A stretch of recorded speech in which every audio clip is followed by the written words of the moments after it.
Hi guys, Lee from Diecast Fixer Uppers here. Just a little short video about what I've bought today. I've been out and about and got some buys in. So let's get it cracking. First of all, I've been raiding the Hot Wheels Toyota van. Been after for ages. Another variation of the Batmobile what I've got. I have got the black version. This is the dark green, matte green. So that'll go towards the Batmobile collection. Another one I've got, and this is another different variation from the other one I've got. I'm not really sure, I can't remember what the other one is, but this has got the orange screen, plus it's a little squishy, cartoony sort of car. And I got another variation from what I've got. I've got the is it the green, like metallic dark green, and this is the purple one. It's quite nice.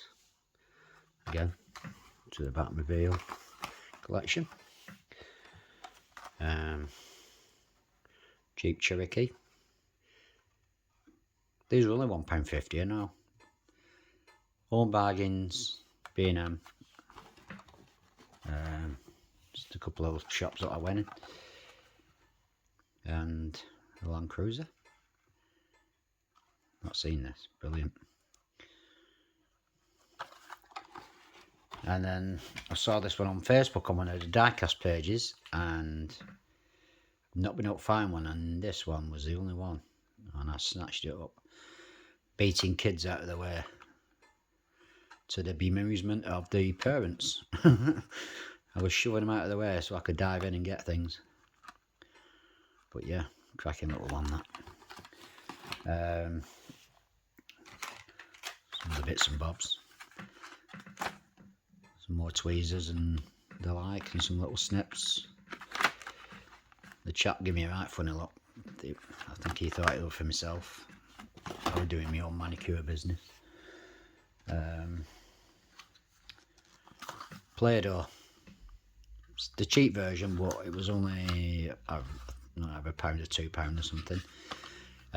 Gonna give this a go with the acrylic I've got for making windscreens and stuff, and I was gonna make a mould, or use them as reusable moulds, should I say, i.e.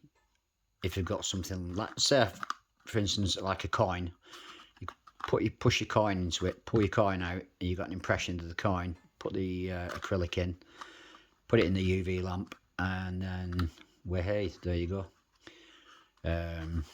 So I'm going to give it a go, see how we're going with it. This is why I got the cheap version, because I didn't want to spend a lot of money for it not to work, even though I've been informed of my good friend in Australia, Michael Org from Gravesend Diecast. It should work, so just trying the cheaper end first. If it does come off, then I can go out and get the deer stuff and the proper Play-Doh, and I know where I can get it from now. So that's for that little project. Now another little project. This was on the DMC channel on the Friday evening in the tavern, where Paul, PJ, was mixing acrylic paint with meths. I think it was meths. So he could thin it down to use it for an airbrush. Now, I think it's B&M, that, isn't it? I'm going to get one, because we're like £3, I think we're £2 each, or 3 for a £5, so I bought 3. So I got this, the ultramarine blue, and the camera doesn't give it any justice. It's a gorgeous colour, that. So I got that. The cadmium red, which is another nice colour in real life. Like I said, the camera doesn't give it any justice. And this rubbish brown. Burnt umber. Burnt umber, it sounds better than dog shit brown, doesn't it? But there you go.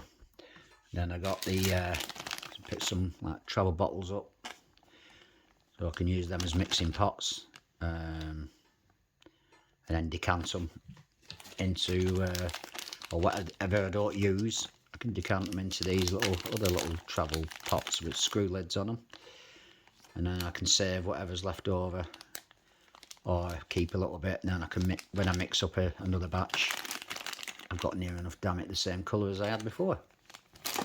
So there you go with that one. Thought I'd give this cheapo paint a go.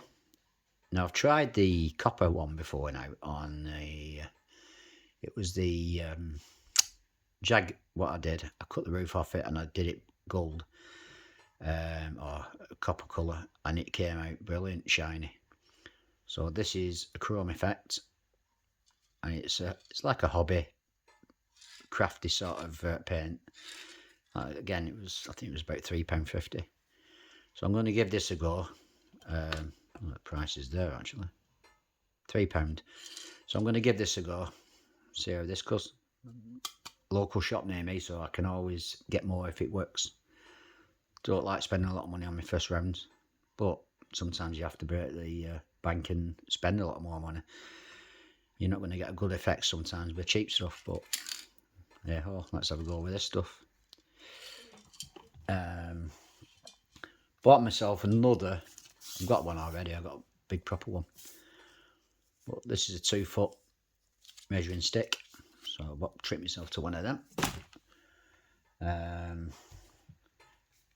And we bought PJ a world map, so everybody in the tavern from across the world, America, Australia and everything, you could pin pins in where they're from, and you'd have a rough idea, you know, you could do a chart on where they're from. So I thought, when I get my room set up properly, because I'm moving all my equipment and my cars to another venue, where I'm going to be doing everything from there, filming and everything, rather than do it at home. It's just taking up all the house.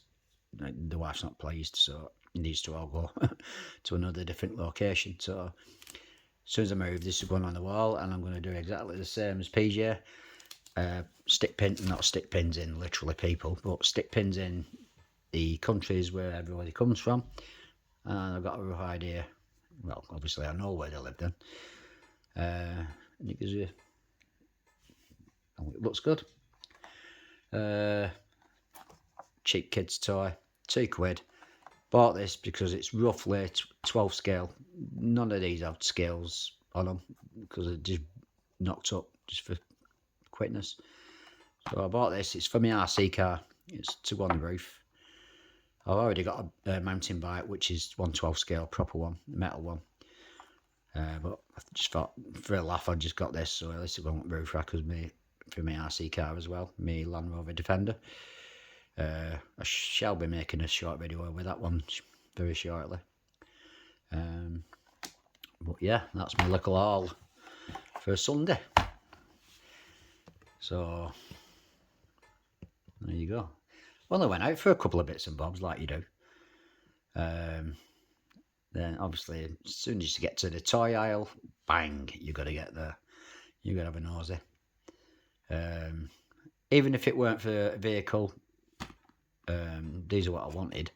But if it were one with decent wheels on it, I'd just buy it for the wheels and just rip it apart, and probably bin the rest of it, because there are some ugly cars out there, but they've got decent wheels on them. But these what I bought today, these are what I want, and these are good to my collection of my other Hot Wheels and Matchbox, what are all carded. Any doubles I had, I've taken them out of the blister packs, but the others I've kept carded, and they'll stay as is, and they'll go on a display wall. Like I say, as soon as I get to the new location, I'll be setting it all up with my workbench and everything else, and I'll have a car wall, and there's all sorts what's going to be going on, and I will be doing a video about that as well. So I've not done anything for a bit. I've had an unboxing video on my last one. There's another, like I say, little shopping trip. But I will be doing one for the Dinky challenge on the DMC challenge on the DMC channel. which is Diecast Modelers Community. Just have a look on Facebook. Just have a nosy. There's some good guys on there. Martin Durr, PJ. There's JMO from Shaky Hands, and there's loads of lads on there, decent lads. You'll see them if you go on the DMC page and check out their channels. They're all on YouTube, and just stick with me and keep liking and sharing and subscribing. That's all I ask, please. And I really appreciate everyone who's subscribed, everyone who's watched my videos. Like I said, please stay with me. It sounds desperate, that. It sounds like I'm asking for people to stay because I don't want you to leave. No, I really honestly appreciate everything for what everyone's done, what donated cars, just watched my videos, subscribed to my videos. Everybody, I just really like to thank everyone. So thanks very much for all that lot. So like I say, just keep on in there. Look out for my next video, and I'll see you all soon. So for now, ta-ra.